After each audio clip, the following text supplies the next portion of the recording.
হজ করে ফিরতেছেন, হঠাৎ দেখেন এক বৃদ্ধা মহিলা, বয়স্ক মহিলা চাদর গায়ে দিয়ে শুয়ে আছে। উনি কাছে গেলেন, যে সালাম দিলেন, আসসালামু আলাইকুম রাহমাতুল্লাহ। সালামের উত্তরে বৃদ্ধা মহিলা স্বাভাবিকভাবে উত্তর না দিয়ে একটা কোরআনের আয়াত তেলাওয়াত করলেন। তিনি তেলাওয়াত করলেন, সালামুন কাওলাম মির রাব্বির রহিম, মানে দয়াময় প্রতিপালক আল্লাহর পক্ষ থেকে তোমার প্রতিও সালাম। এটা একটা কোরআনের আয়াত, কিন্তু এটা দিয়ে উত্তর হয়ে যায় সালামের। কি বলেন? আচ্ছা, গেল।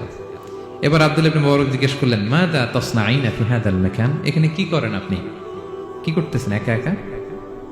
এই প্রশ্নের উত্তরও ভদ্রমহিলা একটা কোরআনের আয়াত তেলাওয়াত করে দিলেন। উনি তেলাওয়াত করলেন, ওয়ামাই ইউদলিল ফালা হাদিয়া লাহ, মানে আল্লাহ যার পথ ভুলায় দেয় তার পথ দেখানোর কেউ নাই। মানে বুঝাইতে চাইলেন আমি পথ হারাই ফেলছি। কি বুঝাইতে চাইলেন? পথ হারাই ফেলছি, মানে উনি এমন ভাবে কোরআনের আয়াত চুজ করে যাতে উত্তর হয়ে যায়। তো এবার উনি জিজ্ঞেস করলেন, আইনা তুরিদিন, তো পথ হারাই ফেলছেন তো বুঝলাম, আয়াত থেকে এটা বোঝায়, তো আপনি কোথায় যাচ্ছেন, ডেস্টিনেশন কোথায়? উনি আবার একটা আয়াত তেলাওয়াত করলেন, সুবহানাল্লাযী আসরা বিআবদিহি লাইলাম মিনাল মাসজিদিল হারামি ইলাল মাসজিদিল আকসা। রাসূল সাল্লাল্লাহু আলাইহি ওয়াসাল্লাম মেরাজের আগে যে ইসরা হয়েছিল, মসজিদুল হারাম থেকে মসজিদুল আকসা রাসূল সাল্লাল্লাহু আলাইহি ওয়াসাল্লামকে আল্লাহ নিয়েছিলেন, এটা তেলাওয়াত করলেন। তো বুঝাতে চাইলেন আমিও আপনার মতো হজে আসছিলাম মসজিদুল হারামে, আর যাচ্ছি মসজিদুল আকসা, মানে ফিলিস্তিন আমার বাড়ি। মসজিদুল আকসা কোন দেশে? ফিলিস্তিনে। আয়াত এমন ভাবে উনি পিক করেন যাতে করে উত্তর হয়ে যায়। উনি বোঝাতে চাইলেন আমিও হজ করতে এসেছিলাম, যাচ্ছি কোথায়? ফিলিস্তিন, মসজিদুল আকসা যে দেশে আছে। তো উনিও বুঝে গেলেন যে তাহলে আপনি মসজিদুল আকসায় যাচ্ছেন। এবার জিজ্ঞেস করলেন, আনতুম মুনযু কাম ফি হাযাল মাকান, তো এখানে একা একা পড়ে আছেন কয়দিন? আবার কোরআনের আয়াত, সালাসা লায়ালিন সাবিয়া, টানা 3 দিন 3 রাত এখানে আছে, এটা কোরআনের আয়াত একটা। আবার জিজ্ঞেস করলেন উনি, মা আরা মাআকি তাআমান তাআকুলিন, তো একা যে পড়ে আছেন আবার 3 দিন, তো আপনি খাচ্ছেন কি, বেঁচে আছেন কিভাবে? ভদ্রমহিলা আবার একটা আয়াত তেলাওয়াত করে দিলেন। তিনি পড়লেন, হুয়া ইউতঈমুনি ওয়া ইউসকিন, ইব্রাহিম আলাইহিস সালামের কথা, যে ওই আল্লাহ তাআলাই আমারে খাওয়ায়, আল্লাহই আমাকে পান করায়, আল্লাহ তাআলা ব্যবস্থা করেছেন আমার। এইবার উনি অবাক হচ্ছেন, আমি এত বড় মুহাদ্দিস আব্দুল্লাহ ইবনে মুবারক ইমাম বুখারীর উস্তাদ, আমি স্বাভাবিকভাবে কথা বলি আর যাই প্রশ্ন করি একটা আয়াত তেলাওয়াত করে দেয় আর ওটা দিয়ে উত্তর হয়ে যায়। কি মহিলার সন্ধান পেলাম? তো উনি বলতেছে, ফাবি আইয়ি শাইইন তাতাওয়াদ্দাইন, 3 দিন যে এখানে আছেন মরুভূমির বালুর মধ্যে, ওযু করেন কিভাবে? উনি আবার একটা আয়াত তেলাওয়াত করলেন, ফা ইন লাম তাজিদু মাআন ফাতায়াম্মামু সাঈদান তাইয়্যিবা, আল্লাহ আয়াতে বলেছেন যদি তোমরা পানি না পাও পবিত্র মাটি দিয়ে তায়াম্মুম করে নিও। তো বুঝাতে চাইলেন পানি নাই তো কি হয়েছে, বালু তো আছে, তায়াম্মুম করে নাও। আল্লাহু আকবার। এবার উনি বললেন, ইন্না মাইয়া তাআমান আলা তাকুলিন, আমার ব্যাগে তো কিছু খাবার আছে, আপনি কিছু খাবেন? আবার কোরআনের আয়াত, সুম্মা আতিম্মুস সিয়ামা ইলাল লাইল, আল্লাহ এক আয়াতে বলেছেন তোমরা রোজা ফজর থেকে শুরু করে সন্ধ্যা পর্যন্ত পূর্ণ করো। তো বুঝালেন আমি রোজা রাখছি। কি বুঝালেন? রোজা রেখেছি। এবার উনি একটু মাসালা খাটাইতে চাইলেন, ভাবলেন যে বুড়ি তুমি আমার সাথে শুধু কোরআন দিয়ে উত্তর দিচ্ছ, দাঁড়াও তোমাকে আমি আটকাইতেছি। উনি মাসালা খাটাইলেন যে ফাকুলতু লাহা লাইসা হাযা শাহরু রমাদান, রোজা রাখছেন মানে এটা তো রমজান মাস না, হজ করে ফিরতেছি আমরা জিলহজ মাসের শেষের দিক, কিসের রোজা? ওই মহিলা আবার একটা আয়াত তেলাওয়াত করলেন যে ওমান তাতাওয়া খায়রান ফা ইন্নাল্লাহা শাকিরুন আলিম, আমি রমজানের ফরজ রোজা তো রাখিনি, এখন আমি নফল রোজা রেখেছি। আয়াতের অর্থ হচ্ছে তোমরা নফল যা করো এগুলোর প্রতিদান আল্লাহ তোমাদের বুঝিয়ে দেবে। রমজান না ঠিক আছে জিলহজ, কিন্তু আমি কি রোজা রেখেছি? নফল রোজা। এইবার উনি ধরছেন মাসালা, এবার বলতেছে উবি হালান আল ইফতার ফিস সাফার, সফরে তো রোজা ভাঙা জায়েজ আছে, রোজা তো ভাঙা জায়েজ, খান একটু। এবার উনি কোরআন থেকে আবার তেলাওয়াত করলেন, ওয়া আনতা সুমু খায়রুল লাকুম ইন কুনতুম তা'লামুন, আল্লাহ যে আয়াতে বলেছেন যে সফরের রোজা ভাঙা জায়েজ আছে, ওই আয়াতের শেষে আবার আল্লাহ বলেছেন যদি রাখো সব বেশি পাবে। কেউ অসুস্থ হলে রোজা ভাঙবে, সফরের রোজা ভাঙবে, এই আয়াতের শেষে হচ্ছে ওয়া আনতা সুমু খায়রুল লাকুম ইন কুনতুম তা'লামুন, তবে রোজা যদি রাখো এটা ভালো যদি তোমরা বুঝতে। এবার উনি আর যাবে কোথায়? দিশেহারা হয়ে এবার জিজ্ঞেসই করে ফেলছে, লিমাদা লা তুকাল্লিমিনি মিসলা মা উকাল্লিমুকি, আচ্ছা মা এবার বলেন আমি আপনার সাথে যেভাবে কথা বলি আপনি এভাবে কথা বলেন না কেন? কিছু জিজ্ঞেস করলে কোরআনের আয়াত বলেন কেন? আমি কথা বলতেছি আপনি আমার সাথে এভাবে কথা বলেন, কিছু জিজ্ঞেস করলে কোরআনের আয়াত কেন? এটার উত্তরে উনি আরেকটা কোরআনের আয়াত উনি পড়লেন, মা ইয়ালফিযু মিন কাওলিন ইল্লা লাদাইহি রাকীবুন আতীদ, আল্লাহ বলেছেন তোমরা মুখ দিয়ে যাই বের করো এটা লিখে রাখার জন্য 2 কাঁধে রাকীব আতীদ আছে, তুলে রাখে। তার মানে আমি যে তোমার সাথে কথা বলতেছি প্রত্যেকটাই তো রেকর্ডেড হয়, রেজিস্টার্ড হয়। তো এমন কিছু বলি যেটাতে সওয়াব হয়, যেটাতে ভুল না হয়। আল্লাহু আকবার, সুবহানাল্লাহ। কি নারী ছিল, কেমন নারী তিনি ছিলেন? কি পুরো ঘটনাটা শুনবেন? হ্যাঁ, শেষ করব ঘটনাটা। আচ্ছা, তো উনি অবাক হলেন যে কি মহিলা, এরকম মহিয়সী গরিয়সী নারীও পৃথিবীতে আছে। তিনি বললেন, ঠিক আছে মা, আপনি যেহেতু পথ হারাই ফেলছেন, আমার উটটাকে আমি নিয়ে আসি। ফাহাল্লাকা আন আহমিলুকি আলা নাকাতি হাযিহি ফাতুদরিকিল কাফিলা, আমার উটটা নিয়ে আসি, উটে বসেন, আমি আপনাকে এগিয়ে দিয়ে কাফেলাতে যুক্ত করে দেই। আপনি কি রাজি আমার উটে বসবেন? আবার কোরআনের আয়াত, ওমা তাফআলু মিন খাইরিন ফাইনাল্লাহা বিহি আলিম, তোমরা যত ভালো কাজ করো আল্লাহ সেটা জানেন, মানে তোমার এই ভালো কাজ আল্লাহ জানেন, আল্লাহ এর প্রতিদান দিবেন। ক্বালা ফাআনাখতু নাকাতি, আমি উট বসালাম এবং বললাম ওঠেন। উনি যখন উঠতেছে আমি এভাবে তাকায় আছি, তা আমি যে তাকায় আছি উনি একটা আয়াত তেলাওয়াত করলেন যে কুল্লিল মুমিনিনা ইয়াগুদ্দু মিন আবসারিহিম, এর অর্থ হচ্ছে নবী হে, মুমিনদেরকে বলুন তারা যেন পরনারী দেখে তাকায় না থাকে, চোখ যেন নিচে রাখে, তারা যেন চক্ষু অবনমিত করে।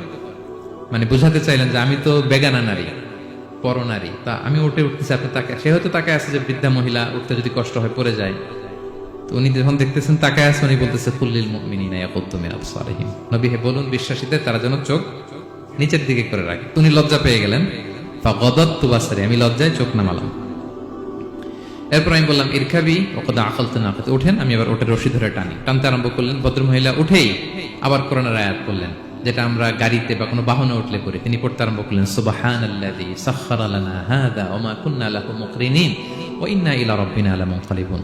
প্রশংসা সে আল্লাহর, যে আল্লাহ এই বাহনকে আমাদের জন্য বশীভূত করে দিয়েছেন। তিনি বশীভূত না করলে আমরা তো এটাকে বশীভূত করতে পারতাম না। আপনারা যখন গাড়ি স্টার্ট দিবেন এই দোয়াটা পড়েন তো আপনারা? গাড়ি স্টার্ট দিলে, বিমানে উঠলে, ঘোড়ায় উঠলে, যে কোনো বাহনে উঠলে এটা পড়তে হয়, কোরআনের আয়াত। তিনি বললেন, আমি এবার উঠলাম, ওটের জিমাম ধরে টানতে লাগলাম আর একটু হই হই শব্দে উট চালাতে লাগলাম যাতে করে তাড়াতাড়ি যাওয়া যায়। উনি কোরআনের আয়াত বললেন ওয়াকসিদ ফি মাশিক ওয়াগদুদ মিন সাউতিক, কোরআনের আয়াত, মানে তোমার চলার ক্ষেত্রে তুমি মধ্যম পন্থা অবলম্বন করো আর গলার সাউন্ডটা একটু ছোট করো। এটা কিন্তু লোকমান হাকিম তার ছেলেকে বলেছিলেন যে বাবা তুমি যখন হাঁটবে মধ্যম পন্থায় হাঁটবে আর শাউট করবে না, নয়েজ করবে না, কণ্ঠটাকে নিচু করবে। এই আয়াতটা উনি পড়ে দিলেন, মানে বুঝাতে চাইলেন আপনি হাজি মানুষ, হজ করে আসছেন, এইভাবে যাচ্ছেন কেন, আপনি স্লোলি যান। ফাজাআলতু আমশি রুয়াইদান ওয়া আতারান্নামু বিশআর, এরপর আমি আস্তে আস্তে যেতে লাগলাম আর কবিতা আবৃত্তি করতে লাগলাম। আরবদের অভ্যাস ছিল তারা শত শত লাইন কবিতা মুখস্থ পারত, দিনকে দিন মরুভূমিতে চড়তো আর কবিতা পড়তো। আমি কবিতা গুনগুন গুনগুন করে কবিতা পড়তেছি আর যাচ্ছি। এই মহিলা পেছন থেকে আয়াত তেলাওয়াত করলেন আবার, ফাকরাউ মা তায়াসসারা মিনাল কোরআন, মানে কোরআনের যেখান দিয়ে সহজ লাগে ওইখান দিয়ে পড়েন। মানে বুঝাতে চাইলেন কবিতা বললে কি লাভ, আপনি কোরআন পড়েন। উনি আবার লজ্জা পেয়ে কোরআন পড়তে আরম্ভ করলেন। এবার যেতে যেতে যেতে যেতে যে কাফেলা থেকে উনি মিসিং, যে ক্যারাভেন থেকে মিসিং, ওই ক্যারাভেনের সাথে যুক্ত হলেন। এবার জিজ্ঞেস করলেন যে হাদিহিল কাফেলা মান লাকি ফিহা, এই তো আপনার কাফেলা, এখানে কে আছে আপনার, কেউ আছে? আবার কোরআনের আয়াত, আল মাল ওয়াল বানুনা জিনাতুল হায়াতিদ দুনিয়া, অর্থাৎ সম্পদ সন্তান এগুলো আল্লাহর দেয়া নেয়ামত। এটা দিয়ে বুঝাতে চাইলেন হ্যাঁ আমার কিছু সন্তানাদি আছে। উনি বুঝতে পারলেন ফা আলিমতু আন্না লাহা আওলাদান ফিহা, আমি বুঝলাম যে ওনার সন্তান সন্ততি এখানে আছে। এবার একটা চান্স পেয়ে গেছে আব্দুল্লাহ ইবনে মুবারক। কি পেয়ে গেছে?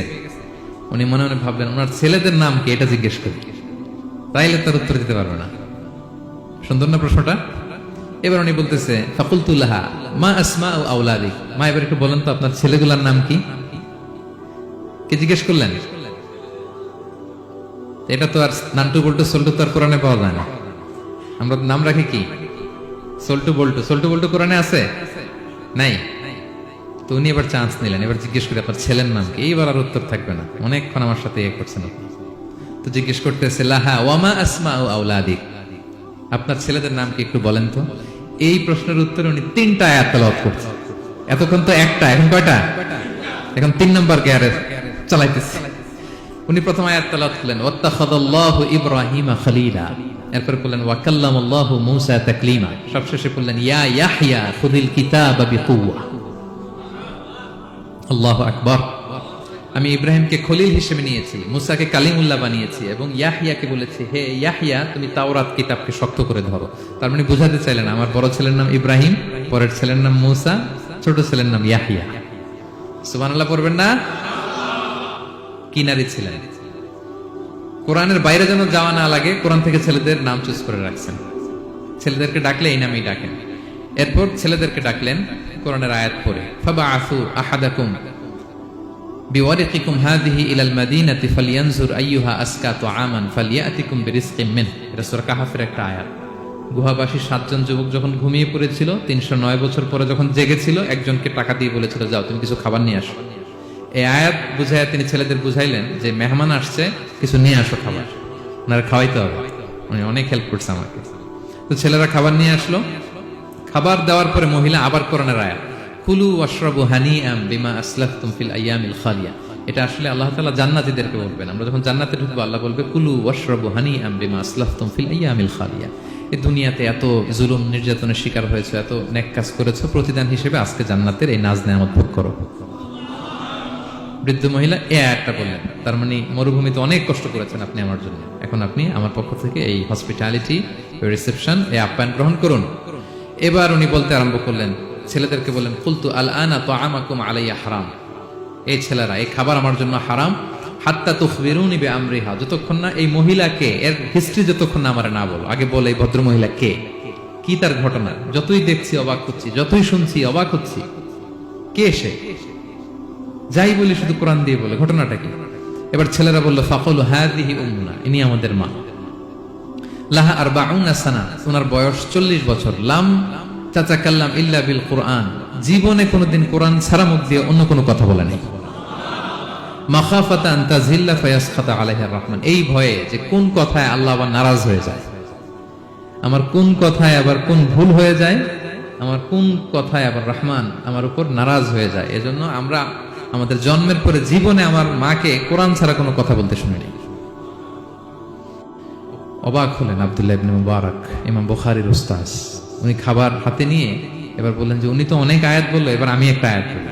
খাবারটা নিয়ে উনি পড়তে আরম্ভ করলেন। ফাকুলতু, উনি বললেন, আমি বললাম, যালিকা ফাদলুল্লাহি ইউতিহি মাইয়াশা, এটা আল্লাহর বিশেষ অনুগ্রহ, ফজল, এটা আল্লাহ সবাইরে দেয়, যাকে চায় তাকে দেয়। সুবহানাল্লাহ পড়ে।